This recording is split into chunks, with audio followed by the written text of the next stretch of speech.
regular Drews. Welcome, everyone. Welcome to episode... Oh, we were about to say it at the exact same time, Kori. We're so in sync. I know. Go ahead. Go for it.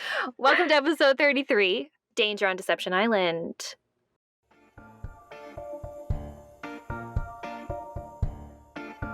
Well, aren't you a regular Nancy Drew? We sure hope so, and we hope you are too. Join us as we talk Nancy Drew cover to cover and click to click. Welcome to Regular Nancy Drew.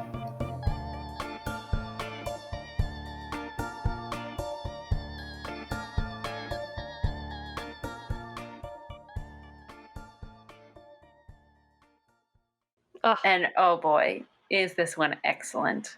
What I a love this spectacular one game. so much, Kori. I think, so for these last... So if you are not one of our gifted gumshoes on Patreon, you're missing out because we host polls to pick which topics we should cover. Mhm. And these last couple of polls that we've had, we have been like loading them with the games that we really, really, really want to play. And Danger on Deception Island was definitely one of them. Of course, yes. And our patrons came through for us, and They they sure chose this did. one. They sure did. Secretly hoping for it anyway. I was secretly hoping for Deadly Device. Oh, that's a good one too. Because it's another really good one, but maybe we'll cover that in the future at some point. But I hope so. Danger on Deception Island is truly a classic. So I'm okay with it. Both games are very different eras, different excellent qualities about them. So you can't really compare them by any means. It's true. But they're both Totally they're both very good. Yeah. So this game was originally released on October 3rd, 2003. Kori, where were you in 2003? Probably reading the original mystery stories for the first time. How old were you in 2003? 9? Oh no, my 10. God. We were 10. We were born in 93. That's easy my God. math. You're Okay. right. You're right. Jeez Louise. Wow. We were not math majors, if y'all can't tell. Danger on Deception Island is based off of Whispers in the Fog, number 153 of the Nancy Drew mystery story. And Kori, I did notice about this that I thought was interesting. This mystery story was only released in 2000, and that was only 3 years prior to... That was only 3 years prior to the release of Danger on Deception Island. So I'm wondering, do they have somebody on staff, or did they have, not currently, did they have somebody on staff at Her Interactive who is... They don't have someone on staff at Her Interactive. At all. Back in 2003, did they have somebody on staff who was reading all the Nancy Drew new releases? I feel like, okay, so I know that they did have like a library in their office where they just had a little room with all of the books and a couple chairs in there. I've seen it on YouTube is the reason I say I know that. It's not like I've been there, but right. I feel like they probably had to have been reading them pretty regularly. I was just surprised to see one that was so recent. Like, I thought, I don't know why I had the impression that it would have been older ones, but... Yeah. I feel like we might have theorized about this a little bit before. Remember when we were doing Ghost Dogs of Whispering Oaks? Because there was that other one that it was also that the game was also based off of. I think Mystery by Moonlight or Mystery of Midnight. Yeah. Moonlight something sounds like right. that. Moonlight, yeah. But that book was only released like a few months before Ghost Dogs of Moonlight came out. So it, they had to have had somebody that was getting the newest books and just reading them right then, because like a few months before, the game would have already been starting development at the very least. Right. Yeah. So interesting.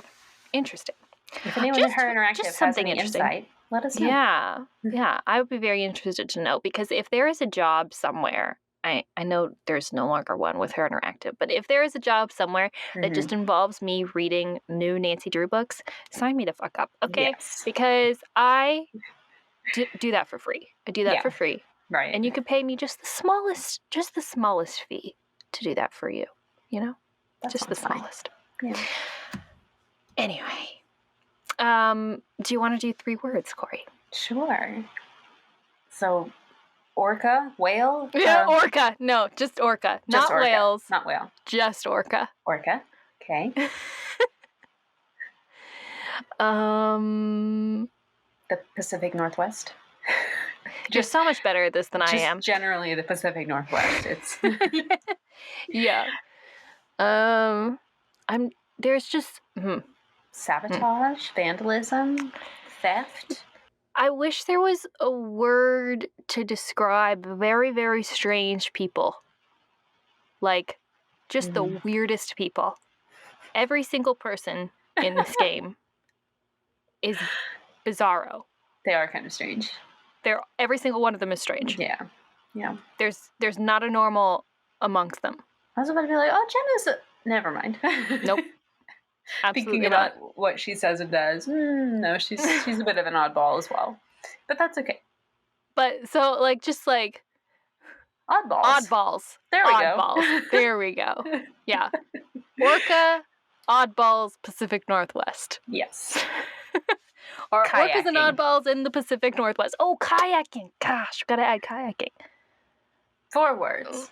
4 words. First time in history because this game can't be encapsulated in just 3. Orcas, oddballs, Pacific Northwest, and kayaking.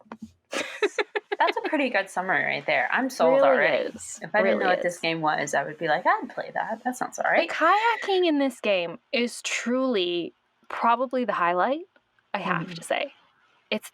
It's so much fun. It's like if you were kayaking, but absolutely not having to expend any kind of energy.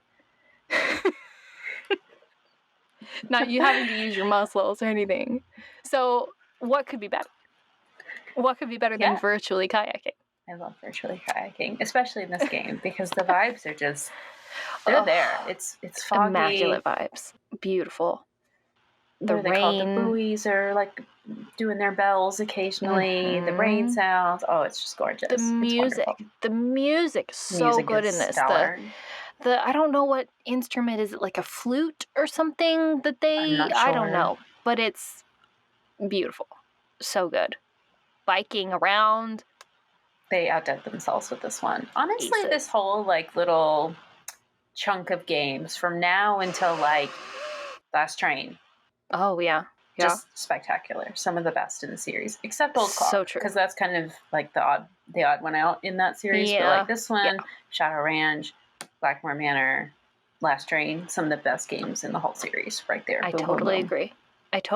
Because they're just so classic. Yeah, they really are. They're just so classic. I mean, you can say what you want about navigation and puzzles and, graphics or whatever, but the concepts and the commitment to there's got to be a less cringy word than vibe, but commitment to the vibes, you know what I mean? Honestly, are commitment to the vibes in this game. Just absolutely spectacular. It's so good. You feel like you're in that part of the U.S. I've never been, but supposedly it's exactly what it's like. Probably because Her Interactive's headquarters was located pretty close to where this game is supposed to be set, so of course they're going to get it spot on. So they understood it. Yeah. They understood the assignment, and this was really just the golden age for their concepts and their games. Yeah. It's so... The way that they structure this one is really good as well. Because you have your mystery and you have your puzzles and you have stuff that you have to go do and people you have to go talk to. But so much of the mystery, too, is in the details that are around you. Yes. You have to read and you have to, look up. Not that you have to, but, it enriches your play of the game so much if you do that. And it's that kind of attention to detail and that kind of thoughtfulness and in creating the world of the game that I just don't think you see in later games as much. Yeah. Oh, so good. I also just have to give them credit. So granted, I don't play a lot of other games, so I don't have a lot to compare it to, but I just absolutely love the way that they animate water. I don't know. Every single game that has any sort of flowing or running water in it, I think that they get it spot on. You feel like it's real. It just looks like real water from. I don't know. I'm not an artist or anything, but I feel like anytime I've tried to draw water or do anything like that, it's a mess with the movement of the water, but also the shape of it and the color of it, and is it see-through or not. They get it perfect, and it feels That's so great. true, especially when you're down in the sea caves. Mm-hmm. There's some things that feel so incredibly realistic about, like, the mud on the walls even. Yes, and like, when you're like, it feels kind of dank in there. And drippy and like, That's so true, and I didn't even think of that. So well, and I'm obsessed with it. But I'll just stare at the water, sometimes moving. That and Kapu Cave are top tier. I love it. Yeah. But that's a weird thing to pick on, but I'm obsessed. No, it's a great thing to point out. I hadn't even considered that, but especially when the game centers so much around the water, to get such an important detail so right. So yeah, imagine if they had like terrible water animation skills when they did this one, or Kapu Cave, or like Ransom of the Seven Ships even. It would be disastrous. So disaster. Yeah. Props to y'all, animators. You did excellent. It's beautiful. Okay. Well, anyway. Okay. Do we want to jump into our summary? Yes, let's go for it. Okay. So the game starts and we learn that Nancy is on a ferry to Snake Horse Harbor on Deception Island, which is off the coast of Washington State. She's going on a vacation, so this is not a mystery. This is a vacation that has been arranged by Bess and George, which I thought was really interesting. But apparently she'll be staying with Katie, who is a friend of George's, who's also a marine biologist doing research on parasitic growth. I don't know why I included this as a detail, but I just thought it was very interesting. Yeah. Yes. Because we don't really learn much about that after that. No, but when you consider what she's tasked with doing later, I thought it was very weird. Anyway, she also happens to have a whale watching business. So we meet Katie, we walk up to Katie, and she's telling us about how this orca has shown up in the channel, and we're like approaching her boat. And we get on board, and we find that it has been vandalized. Dun, dun, dun. So Katie's looking over at everything. She tells us the engine is a wreck. It's shot. She can't start up her boat or anything. Apparently parts are missing and others are damaged. She has no idea who might have done this. But she tells us, don't worry about it. I'll get it fixed. You go enjoy your vacation. Go kayak, right? Because there's a kayak in the end of the dock. Go take the kayak out.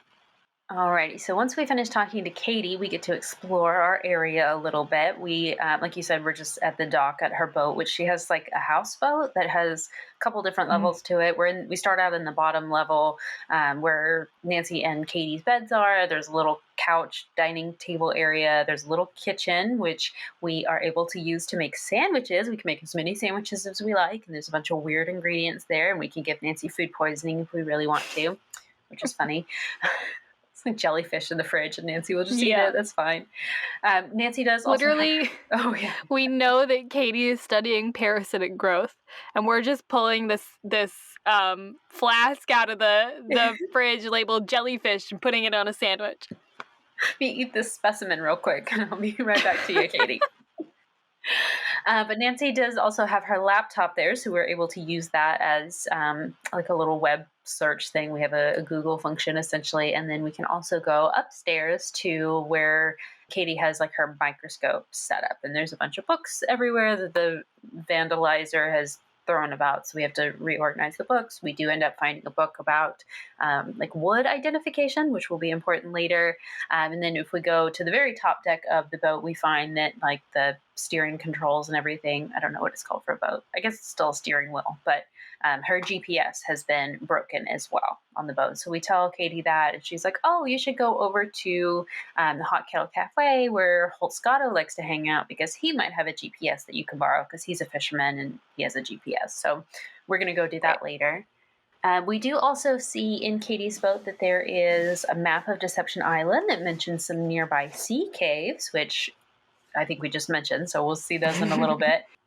On our laptop, there's an article that we can read about recent burglaries in the area. 2 different stores have been burglarized in the past couple days, like overnight. An equipment store for outdoor equipment and a hardware store were both broken into without really any traces of forced entry, anything like that.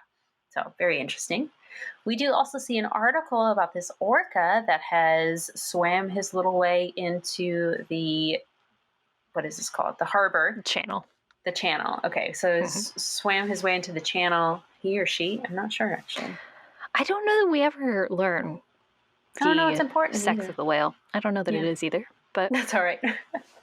But apparently the National Marine Fisheries Service has made a ruling that no boats should be allowed within 300 feet of the orca, which seems like, that should be reasonable. But the orca seems to be approaching people just on its own, just going up to boats. So, kind of implication here that maybe it's been kind of trained to go up to people to get food or, whatever. But they do have a fine that they said that they're going to start issuing fines. Anyone who goes up to the orca has to pay like $1,000 or something like that. And then we do also see an advertisement. Someone named Holt Scotto is running for harbor master. So at this point, if we go talk to Katie, we can ask her a little bit more about the orca. She does tell us that she did, quote unquote, shoot her mouth off at the town meeting last night.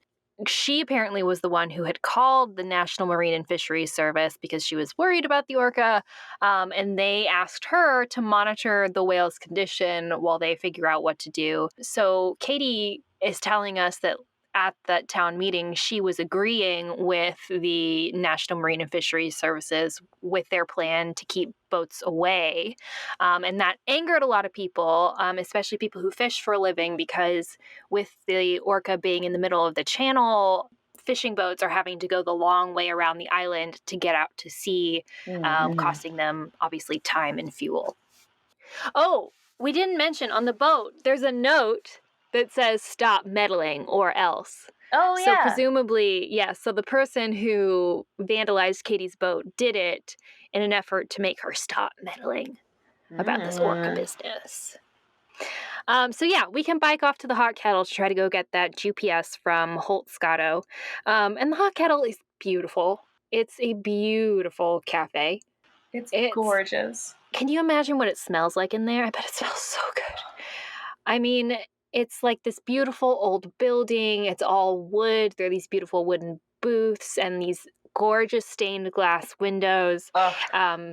There's also like this playing card puzzle set into the wall that we'll have to solve later. But it's just beautiful. And there's like this big chalkboard up on the wall with all the menu items. Lovely. Absolutely lovely. So Scott is there sitting at the bar, and Scott? If we approach him, Holt. I don't know why I put Scott. Scotto. Holt Scotto. Yeah. Holto, what I just wrote. Oh, too funny. Yeah, so Holt is sitting up there at the bar. And if we go talk to him, he makes his resentment of Katie pretty clear. So he's a fisherman, and so his business is hurting because of the whale. But he mentions Katie's whale watching business is booming because of this orca. Interesting. But he also uses the word meddlesome to describe her behavior. Where have we seen that word before? Where have we seen that word? On the note that was left. Yeah. So he also tells us about Cadborosaurus for some reason. I don't really remember the context for this, but Cadborosaurus, a.k.a. Caddy, is the namesake of Snake Harbor, which apparently has the head of a horse and the body of a snake, and apparently used to swim in the channel. Caddy was blamed for like a rash of disappearances back in the 1800s. So Holt tells us that these disappearances were actually due to press ganging. Although I do have to mention that he uses the term shanghaied, not press ganging, and shanghaiing, that term is probably very likely rooted in racism. Although I've tried to research it and it's kind of, it's unclear. But anyway, so press ganging was essentially kidnapping men and forcing them into service on vessels that operated in the area. Holt also tells us that there were actual secret panels and passageways built into like local establishments to enable this to happen. And so obviously we know that we're going to find one eventually. If somebody mentions a secret passageway, we're going to find a secret passageway. Oh, the tunnels, the secret passageways. That would have been another good word for our 3 words, 5 words. 5 words now. There we go. 5 words. 5 words. What were they? Pacific Northwest. Orca, Oddballs, Orca, kayaking. Tunnels. We're going to have to do like a word cloud or something. That could be our puzzle for next month, a little crossword. Just kidding. Oh, that would be fun. That'd be cute. Yeah. That would be cute. Anyway. So also talking to Holt, we can kind of tell that he has a very anti-environmentalist lean. He tells us that is why he's running for Harbor Master, because he thinks it's high time that people, quote unquote, do what makes sense instead of, quote unquote, what is politically correct. But anyway. He will let us borrow his GPS now, but only if we pass a little seamanship quiz first. He gives us like this piece of paper, and we have to go around and find the answers to it. It's not too difficult, but it is annoying. So he lost my vote. Holt, you lost my vote. So after we finish talking to Holt, we can talk to Jenna, who is the owner of the Hot Kettle Cafe. She's standing behind the coffee counter or whatever. When she learns that we are staying with Katie while we're in town, she says, "Oh, my condolences." So we're like, what does that mean? So we learn that she and Katie do not see eye to eye on a lot of things. Most recently, the orca. She believes that the orca should be reunited with its pod as soon as possible, regardless of whether or not it's ill, because Katie's mindset is that we need to get the orca, treat him for whatever might be going on, and then release him back. But yeah, she just does not agree with Katie, so they do not get along. I've heard that in the book, Jenna tries to kill Katie or something. Like, it's a whole thing. What? But I haven't read the book, gosh. so I would love to read this one. But apparently it's much worse in the book that they don't get along. But wow, I know. Interesting. Yeah, I know that's interesting too, because I was kind of curious, because it did seem like Jenna's anger towards Katie was rooted in something much deeper than everything else she seemed to have a problem with. When you talk to Bess and George about it on the phone, they say like, oh, maybe she's jealous, that Katie is all educated or whatever, and she's not, or like they make it's that's problematic. It is very problematic. Especially when you consider that Jenna is not a white woman. Yes. Yeah, and this is something I really want to talk to you about later, because the coding of her character, because it's not explicit at all, and I find it very interesting. But yeah, no, it's just like, it definitely seems like there's more going on to that relationship that is not discussed in the game. And so I'd be very interested to read what the book has to say about it. Yes. But Jenna does also tell us that it wouldn't surprise her if Katie was feeding the whale herself, which is illegal. The fishery service has not asked her to do that or anything. She says that it wouldn't surprise her, though, if Katie had trashed her own boat as like a way of throwing suspicion onto somebody else, like maybe Holt, or like, trying to impact his election prospects because he's running for harbor master, whatever. Wow. So, yeah. Wow. She also tells us that somebody named Andy Jason has offered to buy Katie's business from her, but she has not taken him up on that offer. And then she will also give us as much clam chowder and blueberry muffins as we ask for, and all for free. So yes, thank you, Jenna. Honestly, Jenna is my favorite character, second favorite character, just for this very fact. The fact that she feeds us clam chowder just on and on and on whenever we ask for it. Who's your favorite? Hilda. Oh, of course. Yes. Okay. Sorry. I was just thinking of like our main 4 suspects that we see in the game. But yes, obviously Hilda. Obviously Hilda. Easily. But now this opens up the option to bike over to Andy Jason's business, which is called Whale World. He has like a physical Whale World business establishment, right? Where Katie just has her boat, I believe. But yes, that's his little tagline. Whales rule.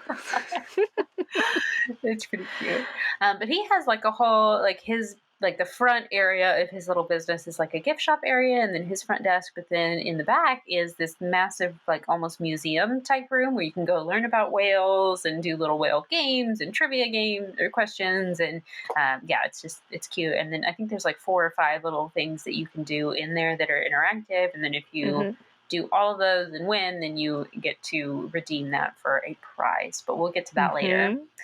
But Andy tells us that he is trying to buy Katie out of business, and this orca is kind of messing things up for him because it's taking all of his business away from him, because Katie is allowed to get up close to the orca, and she takes her paying customers with her, where he is not allowed to get that close. So she's stealing all of his problematic. Business. Like, that is so unethical. I can't even. Yep. Like, I don't know where she gets off. Yep. So Katie's not looking too hot, honestly. IMHO. Yep. In his gift shop that he has in the front of his shop, we can ask him about this like boat in a bottle that he has, and he tells us that it was made by someone named Benjamin Hawkins, who was one of the first non-native settlers in the area. And apparently Andy bought it from some lady who went quote unquote bonkers after her husband died. This is going to be the Hilda that we know and love, and we'll talk about her a little bit later. But we can also ask Katie about this Benjamin Hawkins guy later, and apparently he lived here in around the 1800s and had a cabin in town where the lighthouse is now, and we'll go to the lighthouse a little bit later. But apparently Hawkins had a feud with a sea captain, so whenever the sea captain would sail into harbor, Hawkins would go into hiding with his family, and no one knew where he would go during this little feud time that he had. Yeah, so like you said, once we play all the games in Andy's little museum and win them all, we can spin for a prize and we win a free whale watching tour. So we go out with Andy on his boat alone. Yep. For this whale watching tour. Creepy. Just an 18-year-old and a grown man. Like honestly. He's like, yeah, I'll just take you out right now. Read, I'm going to murder you on my whale watching boat. Yeah. Out in the middle of the water with no escape.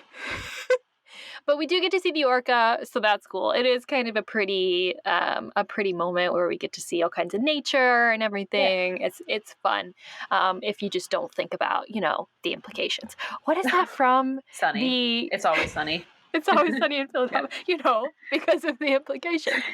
She can't say no. There's that implication as well, and the murder thing. Right. So at this point, we can go explore the beach and the lighthouse. It's on the other side of Katie's boat. On the beach, I think this is the funniest part of the whole game, to be honest. There's a broken piece of wood just sitting, on the rocky shoreline or whatever of this beach. And Nancy is so concerned about this piece of wood. And I'm just like, in what universe are you walking on a beach? You see a janky piece of wood and you're like, oh, what is that? Why is that here? It's a piece of wood on the beach. Yeah. It's lit. What did you expect to see on a beach? Right. Anyway, of course, Nancy picks it up and takes it because she's interested in it, I guess, for some reason. I don't know. But does have SS written on it. Obviously, this is going to be relevant later, and that's why she's interested in it. But it's just so funny to me. Nancy's intuition. She always knows when an irrelevant item is crucial to a case. That's true. We can just chalk it up to Nancy's godlike intuition. There's also a message in the bottle that we can see out caught in some rocks that we have to dislodge by skipping rocks over, which is quite fun. And as soon as we pull that open, it says some weird numbers and also the word rosebud on it. And we start finding these little messages in a bottle all over the place, which is very interesting. Yes. All of them say rosebud on the inside. If we ask Jenna about the bottles, she tells us that almost all of them were probably made and left by Hilda Swenson, a local who actually used to be mayor. And I didn't remember this until this recent playthrough. She was the mayor. Yep. We need to talk about this later. Famous Hollywood lady. I remember that part, but I forgot about the mayor she thing. And her husband used to be in Hollywood. They decided to move to this Pacific Northwest town to retire, get out of that business, and she became the mayor. But she started doing odd things after her husband died, like talking to walls, is what Jenna said. And then one day she just decided to row across the island that she and her husband owned. By the way, her husband owned an island and has never left that island since. So, interesting. Very interesting. Sound familiar to Andy's story earlier about the lady who went bonkers after her husband died? Yep. But anyway, if we go up to explore the lighthouse, we are warned off by a very angry Holt Scotto. He tells us, "No trespassers allowed, Missy," or whatever he says. I don't remember. But so we're not able to get close to the lighthouse just yet. After we have thoroughly explored the beach and caught a male Dungeness crab, because that is one of the things that Holt is requiring us to do to pass this seamanship quiz for some unknown reason. The rest of them I get, which is like, what does port and starboard mean? Like, what kind of knot is this? Like some basic things about like types of boats. Crab identification. Why? I don't know about you. I would never be able to go kayaking if I didn't know the difference between male and female Dungeness crabs. But yeah, so after we find that, Holt will provide us with a GPS and we can go kayaking. Yay! Yay! The finally. best part of the game. So this is just an incredible part. We can kayak pretty much all around the harbor. There are a bunch of buoys that are kind of scattered about the area that we're able to kayak in, and some of them are like, danger, don't go past here. So it's kind of like a maze that you have to navigate. But then if we kayak out to kind of the area where the lighthouse is, we're able to find those sea caves that we saw on the map earlier. We do find more messages in bottles here, and then I think there's 4 of them in total. Nancy realizes that the numbers, when you put them all together, they make up GPS coordinates. So if we program these numbers that we found into our GPS, it takes us over to the other side of the harbor. So we have to kayak all the way across again. And this takes us to a little secluded private beach, which is absolutely adorable. There's a little tide pool in it with little fish in it, and you can click on the fish. What is his name? Lumpy. What? Do you not know about this? There's an Easter egg.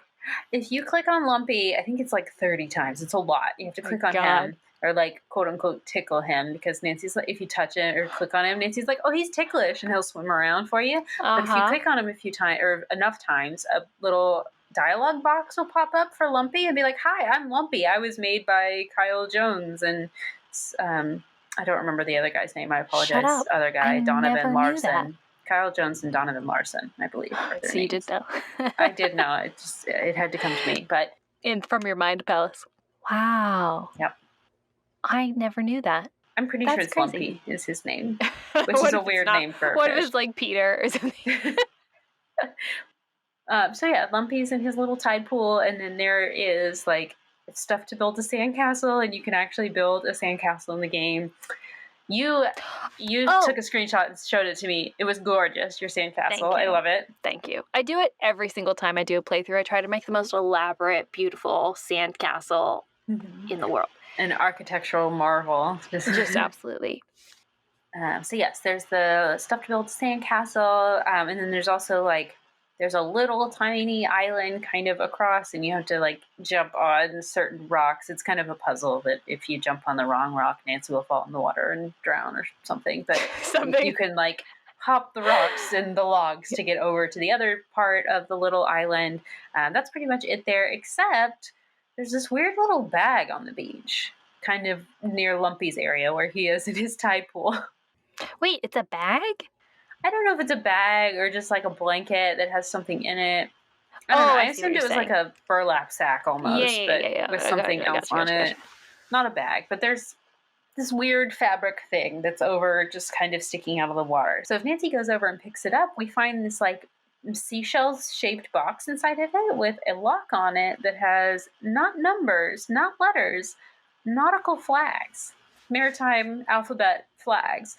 So if we go back to the hot kettle, we can find a chart of all the nautical flags, and we're able to input the letters for Rosebud into that little shell, and 3 letters pop out of the box. One of them is just a list of directions written out as like P and S, so port and starboard, obviously for left and right, but just a long string of that. So who knows where that leads to? There is a story that's kind of a weird story, but it's using all those like nautical maritime.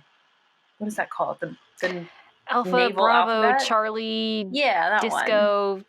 yeah, Whatever that's called. Foxtrot, whatever. So we have to solve that. It's a puzzle, and well, or not a puzzle, but it's a code. And so we decode it, and it says, ask HSA, whatever. Ask all the other characters for Hilda's gift. That's the code that we have to unscramble.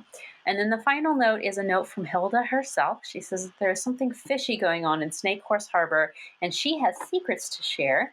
So if she'll only tell us what those secrets are if we send her something in Morse code from the top of the lighthouse, and then that ask for Hilda's gift thing, we have to go figure out what that gift was in order to figure out what it is that we need to send in Morse code. Right. Ooh, thank you, Hilda. Love doing I love puzzles. This. I know we talked about this before, but what I wouldn't wish to have a Hilda in my life. You know what I mean? Mm-hmm.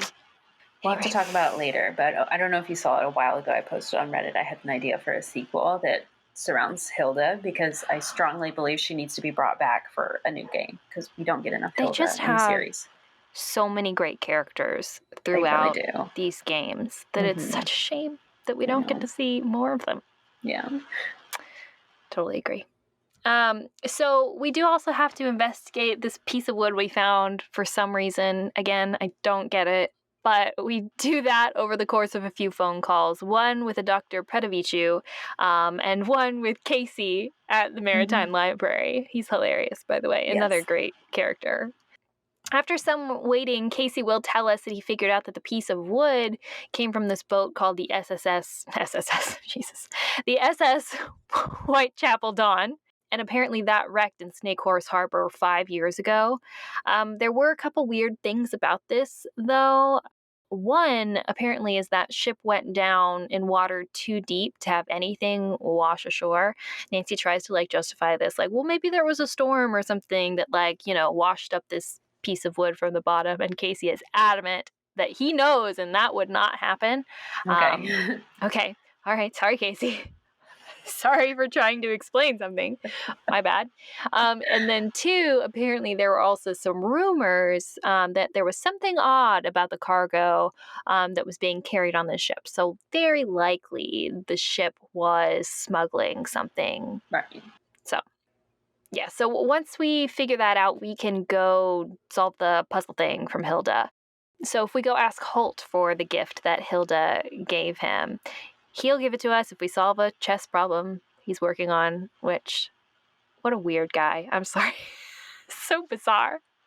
It's like he thinks, we should talk about this later, but it's like he thinks that, he's intellectually challenging us, which makes me hate him. You know what I mean? That's exactly what he's doing, yeah. Can you solve this, little lady? Are you smart enough for this? Prove to me that you're good enough to input numbers into a GPS and then I'll let you borrow mine. Yeah. Right. Yeah. Anyway. But he'll give it to us after we do that. Well, he tells us, he tells us to go ahead and look inside his duffel bag for a chess book to help us solve this problem so we can, but he does also say, your face, Kori. Face. Yep. He does also say, I made a note of it. Oh, this is what it is. He asks us what else he thinks he has in his duffel. Oh, yeah, I do remember that. Yeah. Nothing in the world can get me to open that bag. Nope, I don't want to know what's in there. I'm better off not knowing. So gross. Yeah. I think that he said it earlier, but anyway, the grossest old man. But so we can look in his duffel bag. This sounds dirty now. So we can look in his duffel bag, his non-sexual duffel bag, and look at some of the stuff he has in there. He has a chess book. He also has a book on poker, which will help us with the puzzle in the Hot Kettle Cafe if we need it. But inside that book, we do find a little 4-digit code written on a slip of paper. I forgot to say this earlier, but there's a lock on the lighthouse door, so that 4-digit code will get us into the lighthouse. Mm-hmm. Once we solve his chess puzzle thing, he'll give us or show us the gift. Turns out it's a pocket knife with the phrase "one bum" on it. Mm-hmm. Interesting. Is Hilda calling Holt a bum, or is she saying Holt has a nice bum? We'll never know. Why not both? Porque no las dos. Jenna will show us hers if we go clamming for her, which is so annoying. I don't mind it, honestly. I don't know why I like the chores so much in these games, but I'm like, yeah, I'm on my way. Doing it right now. Yes, ma'am. Yeah, I don't like the clamming. It's just... Oh, okay. It's just you can always... So you have to get the little thing, and then you have to... There are all these little holes everywhere in the sand that you go, I guess, shoot water into, or whatever it is you're doing to clam. I don't know. I've never been clamming. But there can sometimes not be clams. And it's like, don't give me a hole if there's not going to be a clam in it. You know what I mean? Sometimes it's like a dead fish skeleton. It's gross. Yeah, I don't want to see that. It's like Russian roulette or something. Like, I don't want to play this game. No. I don't want to dig up a dead fish. Fair enough. Anyway, Andy will just give us his because apparently it's a design that he used for a free keychain. And his says Tren. Weird. Right. So all these weird phrases that we're getting. So after we talk to Andy, we get to go back over to the hot kettle to ask Jenna about her gift. And she tells us that someone has just broken in, or they had a break-in while she was gone getting the gift, and the police had just left. She says that they stole food, which we'll have to talk about this later. What is the menu there? Where is the kitchen? Anyway, also they stole some spare... Your layout issues. Do what? You always have such issues with the layout of the building not making sense. I know. So yes, we'll have to talk about the floor plan later. But but they also stole some spare boat parts. Who do we know that is in need of some spare boat parts? Interesting. Jenna tells us that this is especially strange because she knows that all the doors and windows were locked, so she has no idea how they got in. Good thing we know about the press gang situation and the secret passageways that are running all about town. But we do end up getting the gift from Hilda from her, which is a necklace that says Eleph on it, E-L-E-P-H. Also very strange, don't know. But at this point, so previously in the game, there's like a private party room in the back of the hot kettle, and we weren't able to go in there before because there was like a private party going on back there.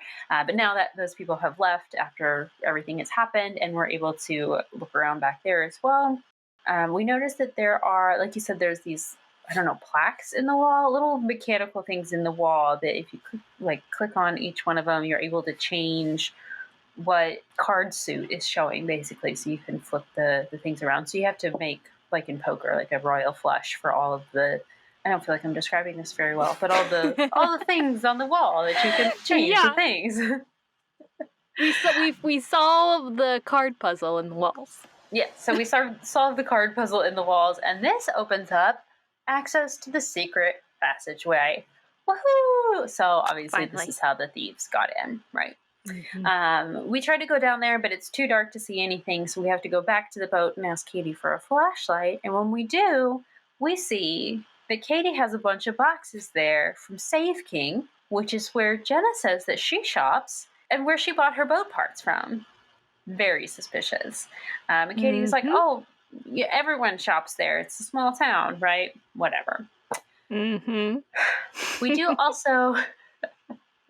When we get back to the boat, also, there's like this little closet downstairs, and inside the closet there is this ice cooler or freezer. I'm not sure if it's like a electric plug-in deep freezer or if it's just a cooler, but previously it had just been like a frozen block of ice inside, and now we notice that there is water everywhere, all over the floor of the boat. And Nancy goes into that closet, and she sees now the freezer has started to defrost, and there's just a bunch of like dead fish in there. Ew. Disgusting. Okay, yeah, very gross.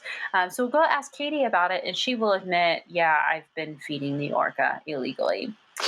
She says, I must not be the only one that's been feeding him, though, because there's not enough fish in the channel for like her to just feed on alone, him or her, I'm not sure. But even...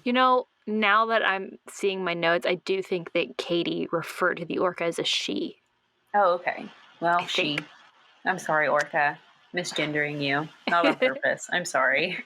But anyway, there's not enough fish in the channel to support this orca, and so Katie says even with what she's been giving the orca, the whale's still doing just fine. So probably somebody else has been feeding her as well. At this time, though, Katie tells us, I reckon she's pretty embarrassed, been caught doing something illegal, because she tells us that this is not the best time for her to have a house guest. She should have rescheduled anyway.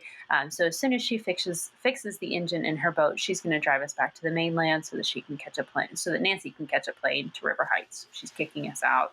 Go home. I thought that this was going to be a second chance, like the very first time that I played this. It's like, I've screwed it up. Like, how in other games, you weren't supposed Nancy to ask her that, yeah. Yeah, and then I was like, we're not in the second chance. We can just keep playing the game. So now we have kind of a quick deadline here to solve this mystery before Katie is ready to ask us to leave. Right. I think it's interesting that you're passing it off as like, oh, she's embarrassed, right? It's like, no, is she embarrassed? Or is she's like, let's get this sleuth out of here because she's onto me. Oh. That's how I always read it. That's a very good way to read it. It's always just like such suspicious timing. You know what I mean? Yeah, like it is right timing. When we find out, like, oh, did you, or when we see the Save King parts, and right when she admits to having fed the orca, she's like, I think it's best if you leave. Mm-hmm. It's like, all right, bitch. Like, What are you hiding? That is definitely very suspicious. Now that you mention it, I should have framed it that way. Oh, okay. Yeah, so once we're able to get the light from Katie, we can now go down into the secret passageway to explore. Yes! I love exploring secret passageways. It's my number one favorite activity in Nancy Drew games. And this is honestly a really great secret passageway, I have to say.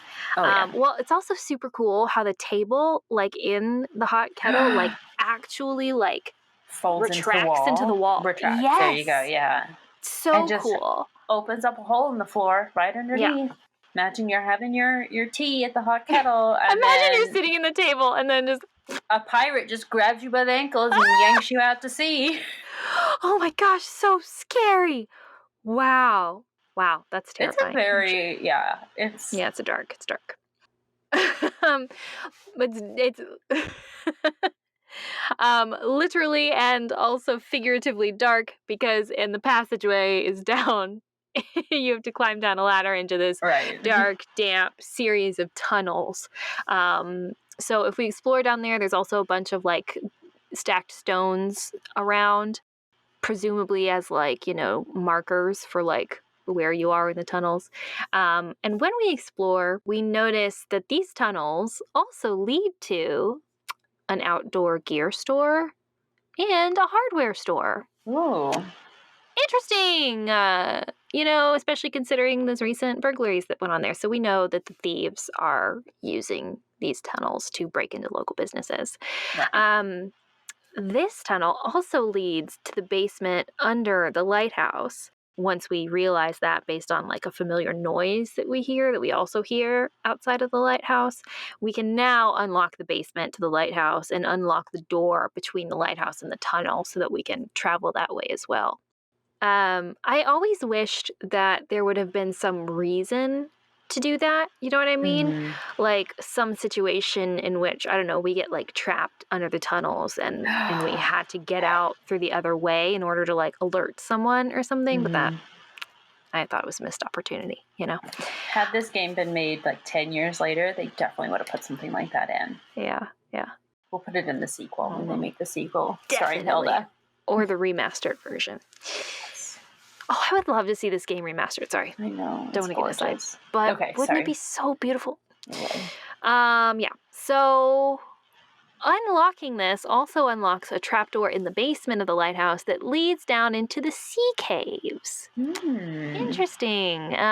So if we go down that ladder into the sea caves, there's also a fancy puzzle built into the wall that we'll have to solve later. Anyway, now that we have all of these 3 gifts from Hilda with all those weird phrases on them, we can spit this into the anagram solver because it is an anagram Turns out that those letters can also spell out telephone number. So Hilda is asking that we send her our telephone number in Morse code from the top of the lighthouse. So we have to gather a few things and fix the lamp before actually being able to do this. But as soon as we do, and back away from the light in the lighthouse, we immediately get a call from Hilda. Which means she's just waiting. She's just sitting there on her island with her binoculars, just waiting for us to figure this out. Hilda is hilarious. Certifiably hilarious. And tells us that people only think she's crazy because that's what she wants people to think. That she literally pretended to go crazy so that people would leave her alone after her husband died. Iconic. Queen shit. Honestly though. Amazing. She tells us a lot of things. She also tells us that she's seen someone up in the lighthouse, but she couldn't tell who it was. We do tell her, yeah, it looks like someone has been here. There's like some trash around. There's a Cocoa Kringle bar wrapper and like a soda can and stuff. And then she tells us she sent us an email, and we're like, how did you get our email address? And she's like, oh, I have my ways. Hilda is so amazing. I know. I love her so much.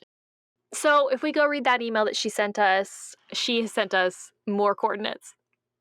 But of course, she doesn't make it easy. She makes us like have to hunt around for certain numbers to solve her puzzle to fill in to actually get these coordinates. But once we do that, once we figure that out, we get the coordinates that leads us to something floating in the water, which we pull out. It's like this weird electronic thing. I have no idea what this is. Do you know what this is? I couldn't tell you. It like calls for something eventually, but like I don't understand what it is. I don't know. It's a magnet? That's a bad guess. I don't know. Maybe. But once we pull that out of the water, immediately our phone rings again, and it's Hilda. So she's just watching us run around town in her binoculars, which is like, how does she have this kind of incredible viewpoint? I don't understand. Right. But it's impressive. It's also creepy. She's not wasting any time, I guess. Although, if she wanted this solved faster, maybe just give us the real coordinates instead of sending us all over. She has this rationale that like she's making us work for it. She wants to make sure that like we're worthy of like knowing whatever the secret it is she's gonna tell us. But it's like it's worthy weird. Or just like competent at handling it when it's all revealed. I think she's probably just bored. I think she's bored and lonely and is like, I'm going to create some crazy puzzle scavenger hunt situation for some young girl to solve. Oh goodness. Yeah, so she calls us. She gives us our next mission. She reads us this poem that directs us to like this anvil-like stone that, if we remember, we saw there's like an anvil stone in the tunnels. So the device that we now have from the water, we can use that as soon as we get to wherever it is that this whole hunt is sending us. Cool. Just tell us. Right. Tell us.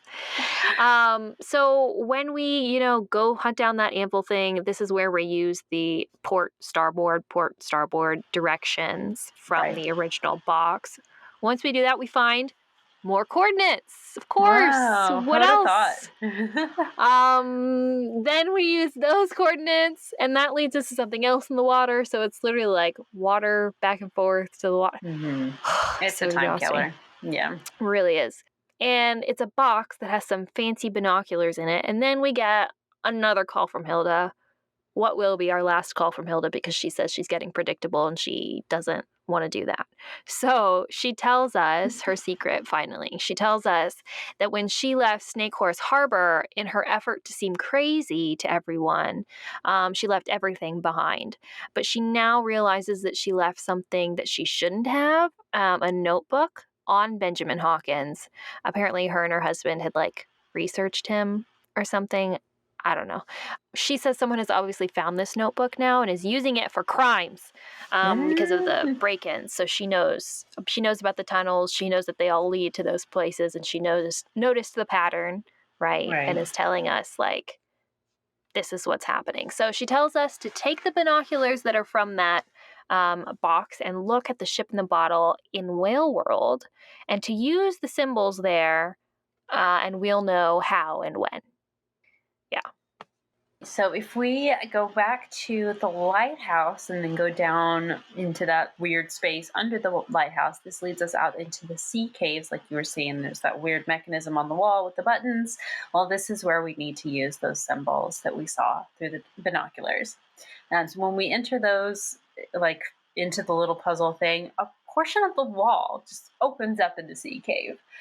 So we get out into our little kayak and we kayak out to those sea caves, and we are able to just paddle right into that hole in the wall, and we find there's like this huge chamber behind whatever false wall that we opened up, and in here there's a bunch of stuff, just like, I don't want to call it the shore, but there's like a landing of rock, and then the water, Nancy can like paddle right up to it, and then we see a bunch of boxes on the rocks, and then once we get out of our kayak, somebody swims up behind us. And who is that somebody? It's the orca. Oh my God. Turns out she's very friendly. There was like a scuba air canister thing on the rocks, and when Nancy gets out of her boat, she accidentally knocks into the water, and the orca will like play with us and like go underneath the air canister and like bonk it up back towards us like she's playing fetch or something. It's so cute. You could sit there and play fetch with the orca for too long, yes, honestly. It's pretty adorable. There's a little beach ball that you can use to actually... you can throw the ball to her. Funny. But there are some, also on the rocks up there are some crates from the SS Whitechapel Dawn, which is, of course, that piece of wood that we found earlier. It broke off from one of these crates. So Nancy makes a comment about that. And then we do also find some, like, styrofoam coolers full of frozen fish. Obviously, somebody's been feeding the whale. And then we find some diving gear. So, like, obviously, there's scuba diving canisters, some other snorkel and stuff like that. And then a weird, like, harness, like, light-up harness thing that has instructions that implies that it's, like, military equipment or something like that. This is where the game goes off the rails. Yeah. Harness that the orca's gonna wear to swim with. I don't know what this is supposed to do. But then we do also find a pair of work gloves, and there's Firestone written on the wrist of these gloves. So, yes, looks like it's pointing to Katie, looks like someone has been training the orca to swim down, get these crates with the hands that orcas have, and then bring them back up to the shore. That's what the harness is for. I don't know how the orca uses the harness to get this stuff, but the harness is so the orca can retrieve it. Interesting. I don't get it, but yeah. That's interesting. I'd never considered this before. I don't know why I assumed that it was like light so that the orca could see better underwater, because why would an orca need that? But also, what would the harness be for? It's not like he can strap a box to his harness. That's what I'm confused about. I think maybe it has like loops on it or something, so that if the orca is trained, it can loop it around the boxes and swim it up. Interesting. But you can't really. A lot of training. Yeah. I don't know. Maybe magnets somehow, or they're like. I'm gonna see if this is a thing that actually exists, because surely this is rooted in something, right? I hope so. Okay, so there are beluga whale harnesses, dolphin harnesses, whale from 2019. Whale with harness could be Russian weapon, says Norwegian experts. It's a beluga. Holy crap! This is an interesting article. Sorry. There was a beluga whale found sporting like this harness that came up to a boat in Norway. A white whale that was trained by the Russian Navy as part of a program to use underwater mammals as a special ops force. Yeah, I want to see, but what I want to see a picture of this kind of harness so that I can know how it potentially operates, but I don't know. I see that article as well. It just looks like some straps. It doesn't look like a technical thing. I mean, maybe they would put a camera on it, you know? I could understand that. But although, like, for what purpose? Wouldn't it be easier to just have a remote sub or something that you put a camera on, you know? I don't know. Whatever. Sorry, Who knows? Well, sorry. Well, we find the gloves with Firestone on them, so we're like, all right, we got to go talk to Katie about this, right? We got to confront her. Clearly, she's involved with this somehow. Let's go figure out what's going on. So we're kayaking back to the boat, and we get a call from Bess and George, who are like, hey, how's it going? And Nancy's like, hey, your friend kicked me out, so I'm leaving soon. And they're like, that's not like her. Something weird must be going on. You know, this isn't like her at all. Yeah, she's feeding an orphaned whale. She's smuggling goods. Who the heck is your friend, George? And they're like, okay, well, keep us posted, right? So we hang up with them, and then we go back to where we kayak back to Katie's boat, and Katie's boat is gone. Katie has just left us, just with the kayak. All of Nancy's luggage is in that boat. Just left us out at sea to go a great host. Do her crimes or whatever, right? So we have to now get somebody to take us out in their boat because it's about to get dark outside. We don't want to just kayak out into the middle of the ocean for no reason. So we're going to go ask around and see if somebody can boat us out there. Is that the right word? Give us a ride on their boat out there. So we go ask Holt and Jenna, and Holt is like, absolutely not. It's getting dark. Just call the Coast Guard. And so we ask Jenna, and she's like, sorry, no, I can't take you out there. Maybe ask Andy Jason because he's got the boat, right? So we go ask Andy, and he's like, oh, you think Katie's involved with this? Well, yeah, obviously I got to go help you catch her in the act, right? So we make this kind of deal to Andy's going to take Nancy and her kayak out halfway, and then Nancy is going to take the kayak just up to the boat so that no one sees or hears her coming, and then she can kind of sneak onto the big ship that they have wherever they're going. Which, how does she know? Well, let's just be clear. Yeah, let's just be clear that we don't know about this boat until we get there. You know what I mean? Fair enough. We drive out there. Yeah, I don't know why Nancy takes her kayak if she doesn't know about it, but she definitely doesn't know about it until she gets there. Does she think she's sneaking up on Katie's boat? Because it's not Katie's boat. It's like a ship that we end up going to. Maybe she thinks she's sneaking up on Katie. Maybe. But whatever. There's a pretty sizable ship anchored out wherever it's anchored. So Andy is like, all right, be careful. Call me if you need backup. Go on, go get her kind of thing, right? Mm-hmm. So we're able to kayak up there. There's conveniently a ladder on the side of the ship, and we're able to climb up that ladder. And we overhear some men talking as we're climbing up the side. And they're like, oh, the whale's making her final dive. We'll be out of here in about an hour, right? So we're on a schedule to find Katie and get out of here before this boat leaves. So we sneak on board and overhear more of the crew talking. Turns out these are the people who are also responsible for the recent string of burglaries, though apparently their boss wasn't happy that some of the crew had partaken in this. So, which really begs the question, who is the boss, right? Who's the boss of this operation? We also learned that the smuggled goods are animal furs, which... Why does that have to be smuggled? Are these endangered? Why is that what we are smuggling? Shouldn't it be something a little... I don't know. I guess animal furs are valuable, but it just seems like a weird thing to we have to recover the animal furs. If it was drugs or something, I'd get it. But they can't put drugs in the Nancy Drew games. Of course not.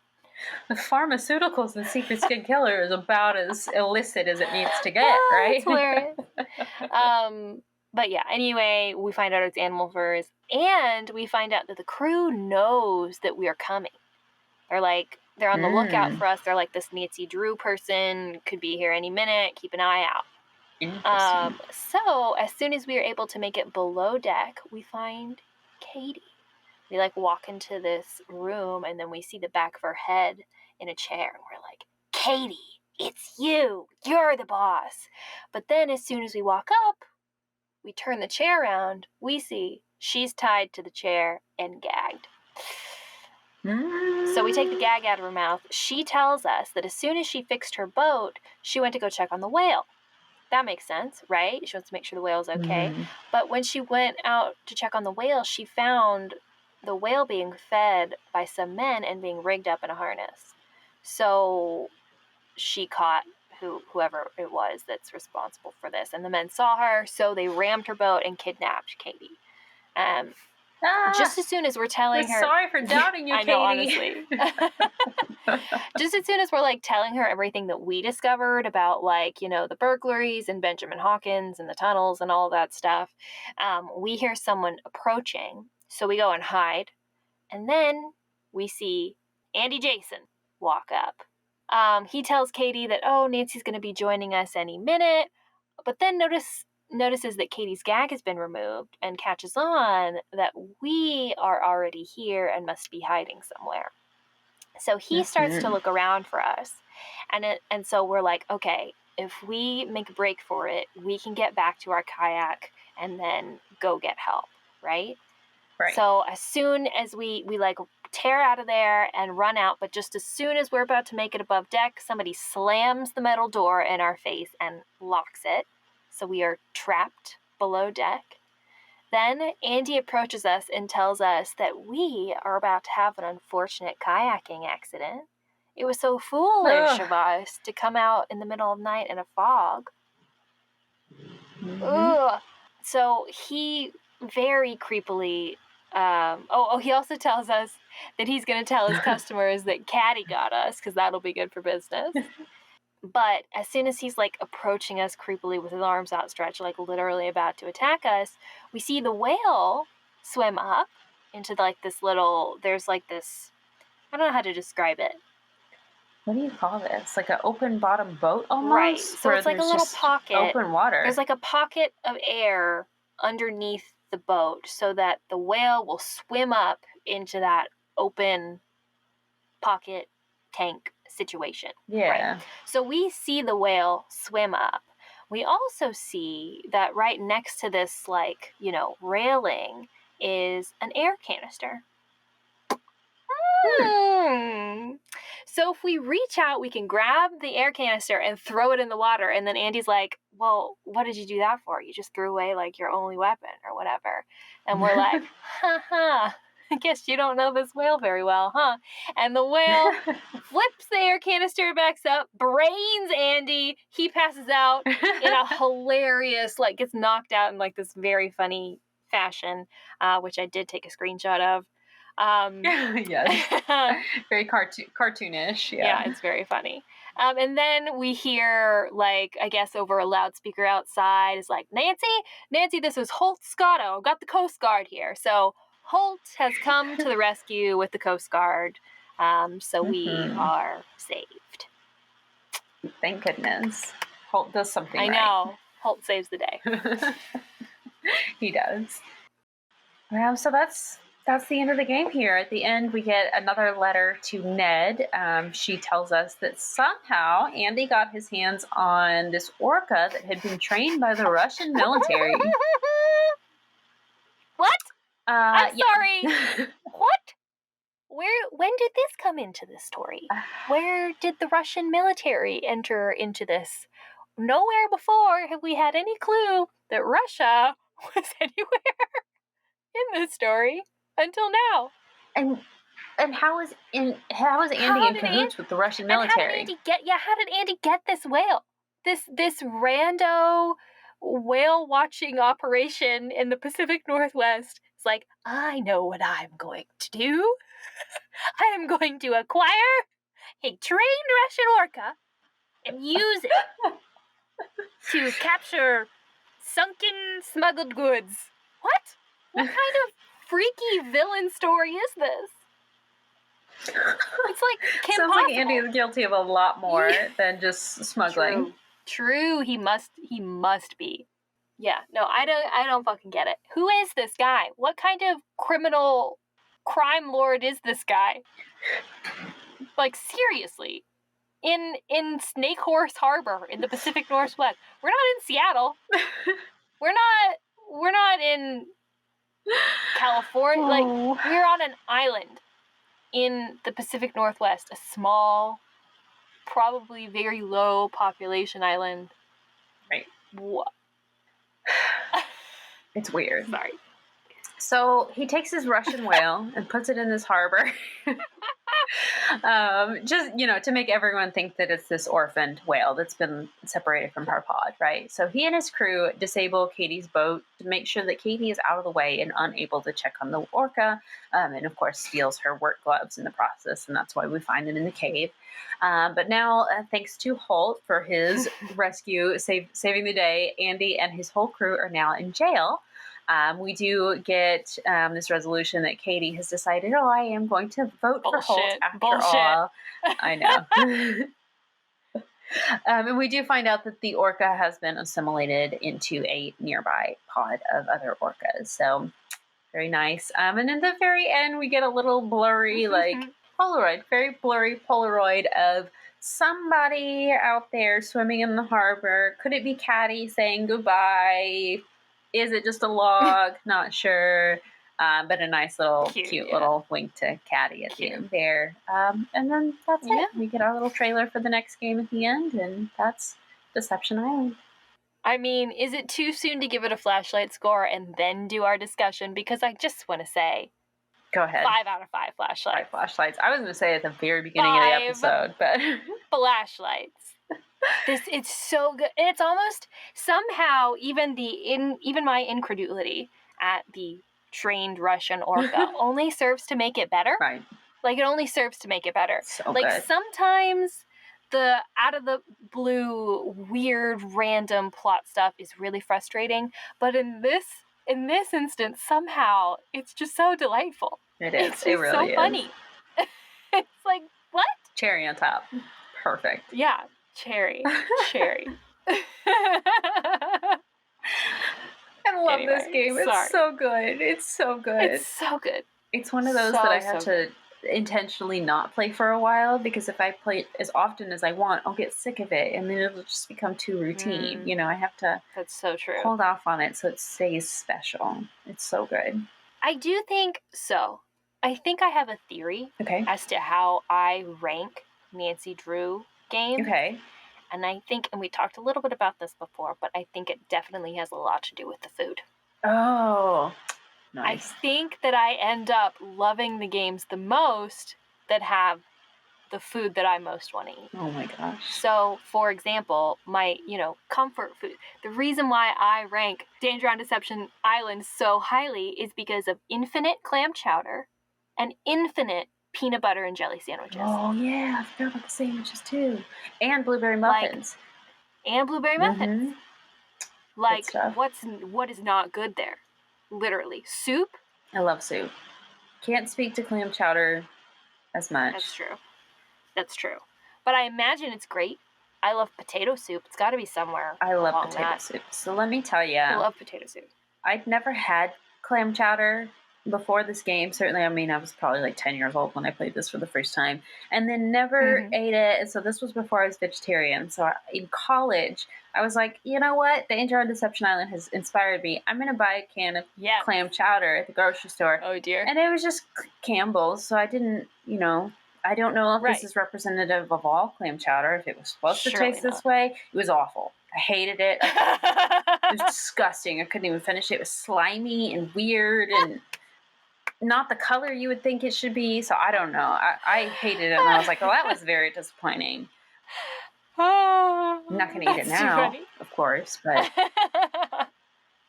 So that kind of... I wish I hadn't done that, because it spoiled it a little bit for me. And now I'm like, oh, that's disgusting, Nancy. Why are you eating that? But never mind.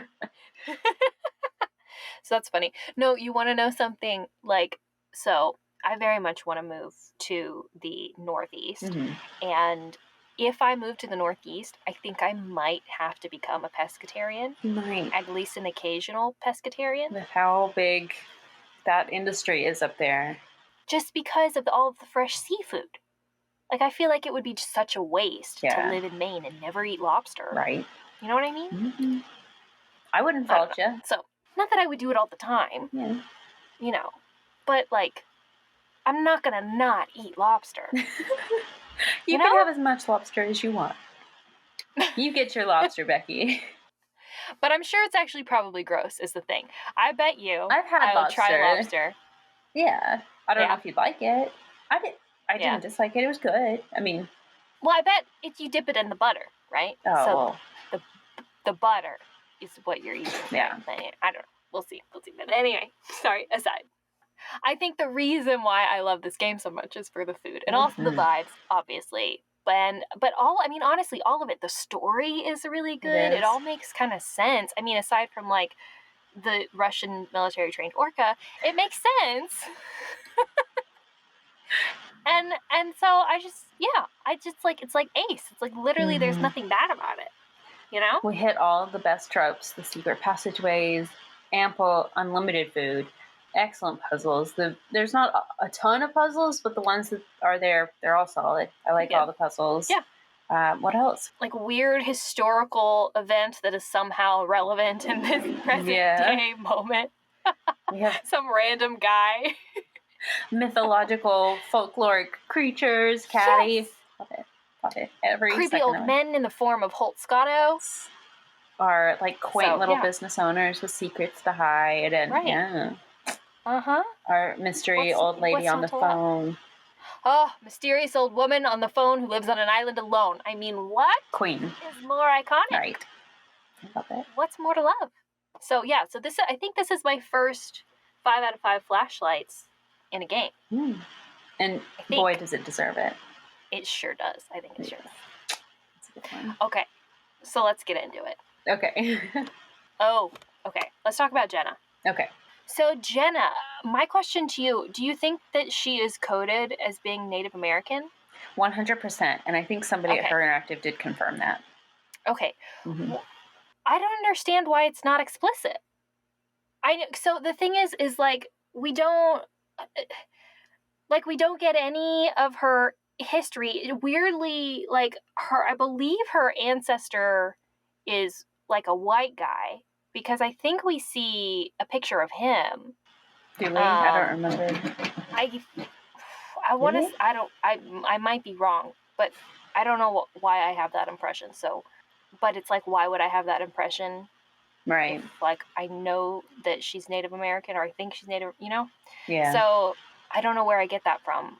But so she's inherited this business. Why is it that we can't? It's so relevant. Like, it's so relevant. It is. Especially considering all of the stuff that's going on with the orca, and her views on the orca, right, is that it needs to be returned to its pod, which I think is part of that coding, right, is her ideology. Right. But it's like, it would have been really great to get some explicit Native representation, I think, especially in a place like the Pacific Northwest, where obviously... geographical issues, yeah. Right. So I will say that the game did a good job, I think, of making sure to include that in its historical representation of the area. Like, especially when they talked about Benjamin Hawkins, they said he's one of the first non-native, right, settlers in this area. For that. So thank goodness they, like, you know, made sure to make those kinds of distinctions. And I think they're talking about Cadborosaurus, they talked about how originally it was part of, like, the Native American history in the area that this creature, like, became known, right? So I appreciate it for that, but I just wish, like, we'd have, like, some serious representation. Yeah. If we could call that out. But I don't know, maybe we think it's not necessary. I don't know. Yeah. I don't know. What are your thoughts? It would have been nice. Yeah, absolutely. Yeah. I mean, so it's not important to the plot, but it's also like, why not put it in there? Like, there's no reason not to. So why not just give her a little bit more backstory, a little bit more character information? Yeah. Like, I'm very interested in this Native American businesswoman. Like, I want to know more about her, especially considering the real issues she has with the people around here. You know what I mean? Like, I want to know why she hates Katie so much. Is Katie racist? You know, like, what's going on? Right. There's clearly that a lot of some anger. Good information to have. Yeah. I definitely don't think Katie is anyone to write home about. Like, she's very problematic in the way that she basically exploits this whale for her own business and, like, feeds it, which is against the law and against what the National Marine Fisheries, whatever, services, whatever that's called, is for. But she's the one who called them, and she's the one who's supposedly working for them. Also, she kicks us off her boat after having, like, invited us here or something. And then leaves with our luggage. Well, to be fair with that, she was going to check on the whale. Presumably, she would have been back. You know what I mean? Like, I'm sure. But she could have left a note. But still. Or something. She could have, like, told us she was going, called us. We have our cell phone. She just seems kind of awful. Like, in kind of, like, all respects, she seems kind of awful. I don't know if Jenna's hate is, like, warranted, but clearly it exists for a reason. You know what I mean? Right. So I'm just... There's definitely something between them that's happened in the past. Really makes me want to read the book and see what the book says. You know? And they kind of talk about Katie like she's an outsider. Well, how long has she been in town? What has happened since she's arrived to make her this outsider? What is the conflict there? It definitely seems like there are, like, a couple camps, right? So there's, like, Camp Holt, who is, like, pro-working man, pro, like, fishing industry, pro, quote-unquote, common sense. And then there's Katie, who is, like, pro-environment, I guess. I don't... Environmentalist. Pro-money for Katie's business. But, you know, like, scientific inquiry. You know, that kind of stuff. And so... Conservation. Right. Which I just find so interesting, because it's almost as if the game is somehow telling us, and I don't know if this is just my reading of it or not, but it's telling us, like, Holt good, Katie bad, Jenna good, Katie bad. Yeah. But I don't know. It's weird. It's weird. Don't you think it's weird? It is weird. There's another game that does that too, now that you say that, where it's like, oh gosh, what is it? Oh, Scarlet Hand with Alejandro. We're, like, supposed to, like, suspect him. It's like, no, he's right. Yeah. Like, we do need to return these artifacts to Mexico. Like, what's wrong with you? Yeah. And, like, being angry about it. You know what I mean? Like, being, like, serious about it. Oh, he's so mad because we stole their artifact. Well, yeah, he has a right to be mad. Well, and I wonder, is it just that, like, are we supposed to see... I understand that, like, it's supposed to be us building up to think Katie is the perpetrator, right, in these crimes and everything. Right, because they want that big twist at the end. Right, the twist at the end. And then is it the twist at the end that is supposed to somehow excuse all of these other, or make us not think about all of these other issues that are true and that Katie has actually done? You know what I mean? Because if that's the case, like, that's not... Let's maybe promote some critical thinking and some, like, looking at things a little bit more, with a little bit more complexity, you know, than that for, you know, young people. But, like, yeah, I don't know. So that's why I say everybody is weird in this town. Is because everybody is weird. Is because Katie is supposedly, like, you know, this marine biologist, pro-science or whatever you think, but also goes out and feeds the whale. That doesn't seem to be something a scientist would do, especially when it's against the law. Right. I don't know what kind of, you know, accreditation you have, or, like, who you work for, or, like, how you call yourself a marine biologist, like, what it is you do. Like, I know she's supposedly studying parasitic, I forget what it was. Parasitic growth or something, but, like, for who? For what? Independently? Does she have a grant? Like, what is that situation? And how are you able to do this illegal stuff and still do that? Or, like, I mean, I'm sure you're able to, but, like, that's not ethical, right? That's not... Right. That doesn't seem to be in line with what a good scientist would do. So, weirdness there. Jenna, strange, because unclear motives, seems to be very emotional about something, but unclear as to what. Also strange because we don't really get a lot of her history, which seems like it's relevant, in relation to the historic location that she's in, like the Hot Kettle Cafe, this historic building. It's like, okay, well, what's your history? We only really get the history about the building. Right. Yeah, it's not Jenna. Right. We just know her family has owned it. I guess, is that, I don't know. I'm just think that that's a little odd. Then we get Holt Scotto, who is, I don't know, he's just creepy. He's just a creepy old man. I don't know that you can call that necessarily odd. It's certainly not unusual, sadly. But it's just a bunch of weird characters all pushed up in here together. Right? Mm-hmm. Yeah. And Nancy almost seems like, or Hilda almost seems like the only sane one. No wonder she wanted everybody to leave her alone. No wonder she's like, I'm going to make them all think I'm crazy. And then beg off to my island alone. Peace out. Peace out. Yeah. Andy he's definitely an oddball. Definitely. But they probably put like the least like amount of suspicion onto him. Off the top of my head, other than the business competitiveness with Katie, I can't really think of anything that like he did or said that made us think like, oh, it must be him. Yeah, you know? True. I'm trying to think. there is the business card that we find under the sink on Katie's boat. That is his business card. I forgot to mention that. Yeah, but the kitchen sink was like they destroyed the pipes or whatever, so we have to put it back together, and we find his business card. So that absolutely is suspicious. But that's like one of the very first things in the game. It could have also just been that like, oh, Katie had his business card, or he gave her his business card, like, hey, I want to buy your business, and she just threw it under the sink or something. That could be literally anything. Right. Yeah. Why would a culprit put their business card in a place where they were committing the crime? Right. That doesn't make sense.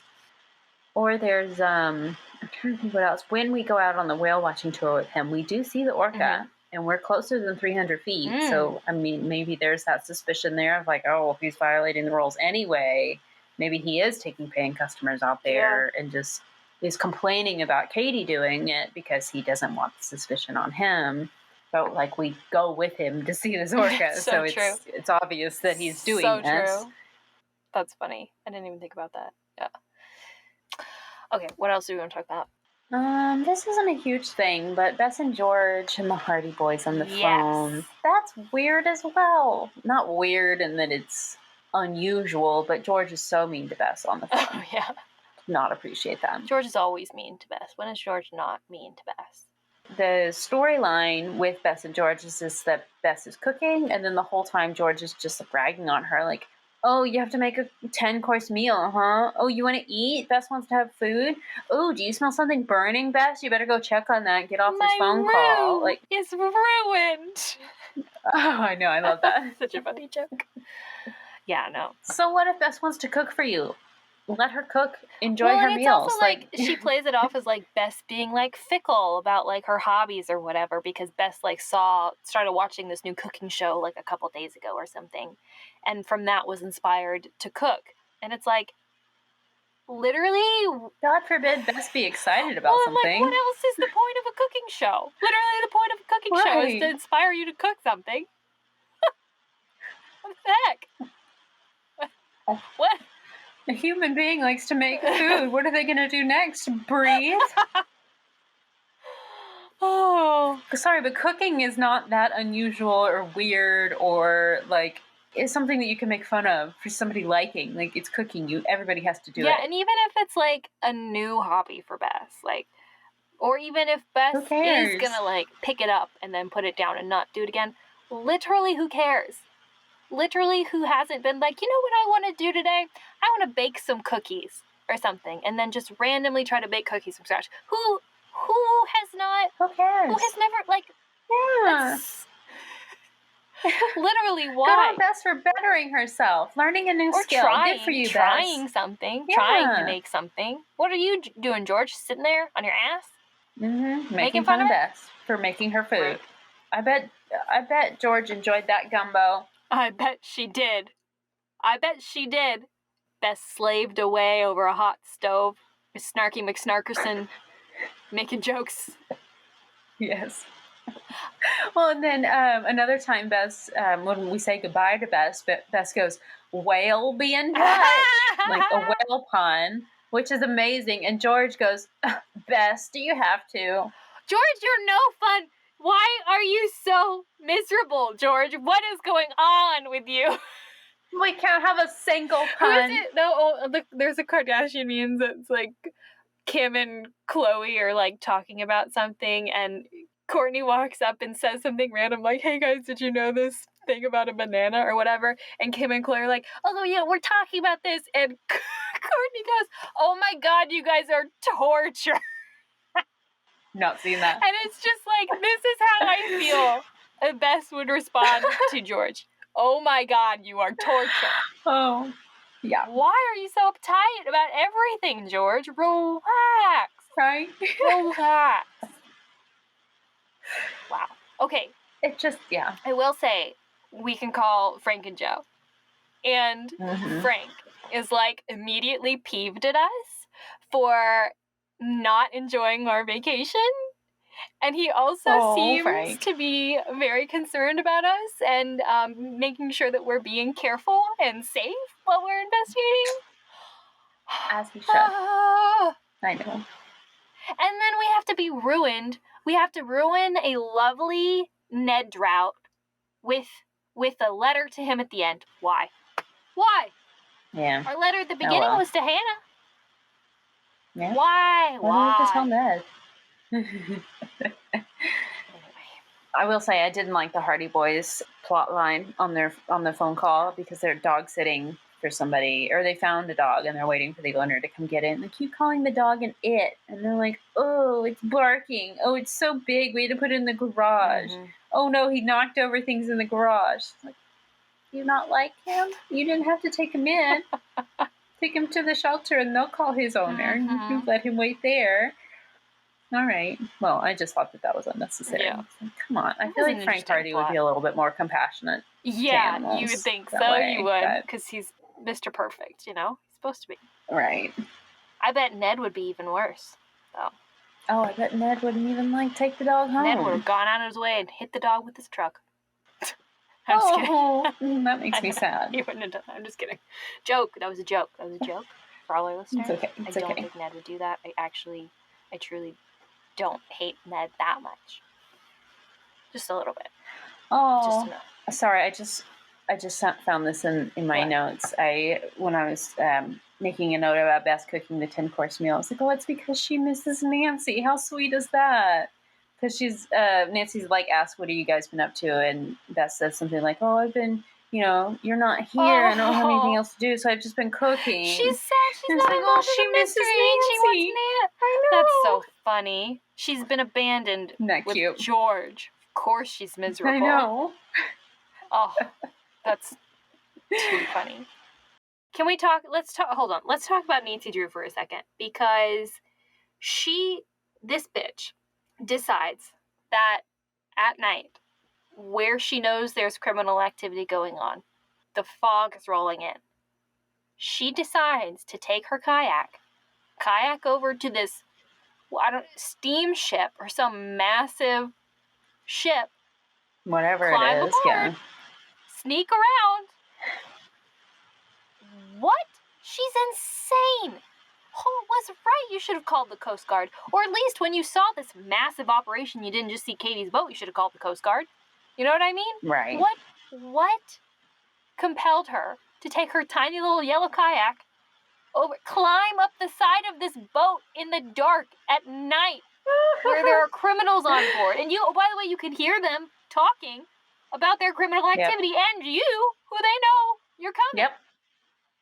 Yep. What do you think's going to happen?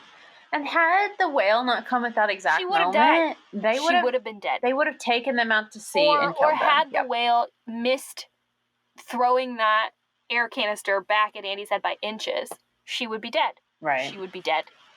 She would be dead, and Bess would be crying, and Ned would be at her funeral, and Frank would have to stand in the back. Mm-hmm. Yeah. It'd be a whole thing. But so I think that the Nancy Drew of the Her Interactive PC games there must be a screw loose up there or something, because this is bananas logic. Like, this is bananas unsafe. You know what I mean? Like, on next level. Like, just what decision-making skills are you showing in your decisions here? Because it's poor. It's poor. And what was her reason for not calling the Coast Guard? Just that there was not enough time? I think... Because they arrived within 10 minutes? So, no, I think it wasn't that. I think she didn't want to call them in case there wasn't enough... Like, she thought that there wasn't enough evidence against Katie, and so she didn't want to call the Coast Guard if Katie wasn't doing anything wrong. But... I guess that's fair. I don't think that it is, because it's like, if you suspect that someone is out there doing something illegal, like, you should maybe call the authorities, and then let the authorities... Maybe. I mean, in some situations, not. But, like, Coast Guard is not gonna... You know what I mean? Like... They're not going to get mad at you for calling something in when it's their responsibility in the first place to decide whether or not there is evidence to go off of. Especially since we are in this scenario where it's nighttime, there's an orphaned whale in the channel, this special circumstance, and there's also been like these break-ins and stuff, so it's like, it's just like it's warranted for some authority to come out and handle it on the ocean in the middle of the night. Yeah, you would think. So I question Nancy's sanity here a little bit in this game, but oh well. I still give it 5 flashlights. And it definitely deserves them. I don't think I have anything else. My only last thing is a tiny little note. Did you happen to catch the name of Katie's boat? Because... from the angles that we can look at it, the name, like the last part of it, is like partially cut off on the screen that we're able to see. And I know that the first part, it's a whale pun. It's orca, but then there's like a hyphen and some other letters. I think it's orchestrate. Like orchestrated crime. Like oh, interesting. Wait, orchestrate? Like is she orchestrate? Okay. Like orca. Okay, I see. Interesting. Like she's orchestrating something. Like, is that supposed to lend us to some suspicion to Katie? Obviously, she didn't orchestrate anything in the end. We know that. But did they intentionally do that as like a little hinty hint, hidden code, clue, and also pun? Who doesn't love that? A nice little whale pun. Yeah, interesting. Although I will say that if we're just thinking about like whale watching business names, terrible. That's a terrible one. If it's orchestrate, awful. Well, I think that's the name of the boat. I think her company name or business name is just like Katie's Whale Watching Tours or something like that. Okay. Okay. So that's like Whale World is way better. Way better. But for a boat name, it's not bad. If you're a criminal, I guess. I guess. But, yeah. But anyway. Okay. Yep. 5 flashlights, maybe even 6. Go play it for yourself if you haven't. If you've already played it, use this as an excuse to replay it because it's so good. It needs a really good.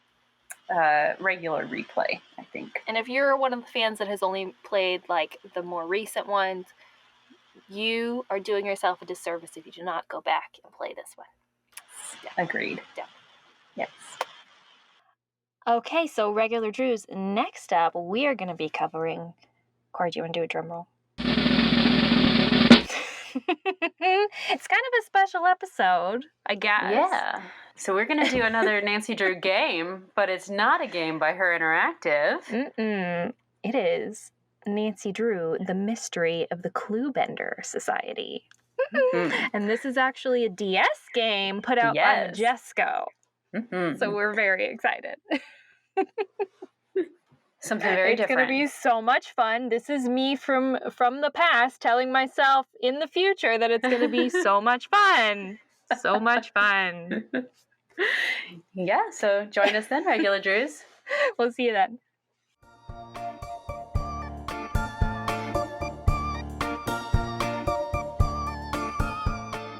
Thank you for listening to Regular Nancy Drew. Email us at regularnancydrew@gmail.com. If you like this episode, make sure to rate, review, and subscribe. You can also follow us on Instagram at Regular Nancy Drew and Twitter at RegularND. You can also support us on Patreon. Patrons at the $3 level vote on upcoming episode topics and get exclusive access to our Scoop Sesh series. And all patrons receive early access to each episode as well as weekly bonus content. And to all you regular Drews out there, thanks for listening.